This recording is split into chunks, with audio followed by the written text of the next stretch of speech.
నీ ప్రొఫెషన్ ఏమిటి? నీ వృత్తి ఏమిటి? టీచర్, డ్రైవర్, సాఫ్ట్వేర్ ఎంప్లాయీ లేదా బిజినెస్ చేస్తున్నావా? దేవుడు మాత్రం ఒక ఆశ్చర్యకరమైన సమాధానం చెబుతున్నాడు. నీవు నా జత పనివాడవు. జూలై 9 అలసిన వానికి ఊరడించు మాటలు. బ్రదర్ భక్సింగ్ గారి మినిస్ట్రీ నుండి సేకరించిన డైలీ మెడిటేషన్ సమరీని ఈరోజు కలిసి ధ్యానిద్దాం. మన ప్రభువైన తండ్రి దేవుని ప్రేమలోను రక్షకుడైన యేసు క్రీస్తు కృపలోను మీ అందరికీ వందనములు. ఈ రోజు వాక్యం, మేము దేవుని జత పనివారమై ఉన్నాము.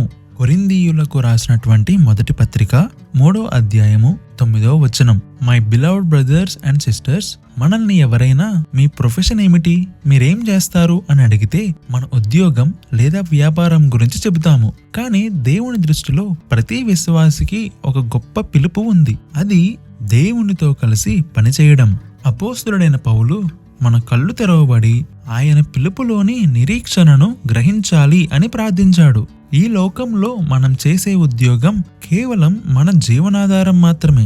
కానీ మన అసలు పని ఏంటంటే క్రీస్తుతో కలిసి ఆయన రాజ్యాన్ని నిర్మించడం.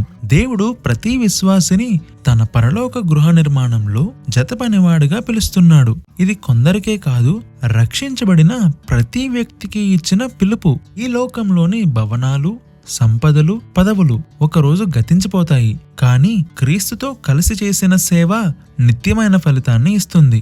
అందుకే మనల్ని మనం ఈరోజు ప్రశ్నించుకుందాం. నేను నా ఉద్యోగాన్ని మాత్రమే చేస్తున్నానా, లేక దేవునితో కలిసి ఆయన పనిలో కూడా పాల్గొంటున్నానా? మన నిజమైన గుర్తింపు మన పదవిలో కాదు, మన ప్రభువులో ఉన్న భాగస్వామ్యంలో ఉంది. ఒక పెద్ద బిల్డింగ్ నిర్మించేటప్పుడు ప్రతి కార్మికుడు తనకు అప్పగించిన పనిని నమ్మకంగా చేస్తాడు. అతడు మొత్తం ప్రణాళికను రూపొందించడు, కానీ ఆ ప్రణాళిక నెరవేరడంలో అతని పని కూడా విలువైనదే. అలాగే మనము కూడా దేవుని మహాప్రణాళికలో చిన్న భాగమే కావచ్చు, కానీ విశ్వాసంగా సేవ చేసినప్పుడు దేవుడు మన ద్వారా నిత్యమైన కార్యాన్ని నిర్మిస్తాడు. ప్రార్థన.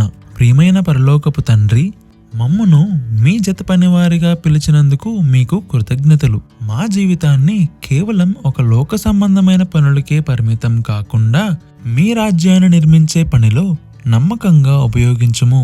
మా ఉద్యోగంలోను, మా కుటుంబంలోను, మా సేవలోను మీ చిత్తాన్ని నెరవేర్చే సాధనముగా మమ్మల్ని మార్చుము. ప్రభువైన యేసు క్రీస్తు నామములోనే ప్రార్థిస్తున్నాము తండ్రి. ఆమేన్.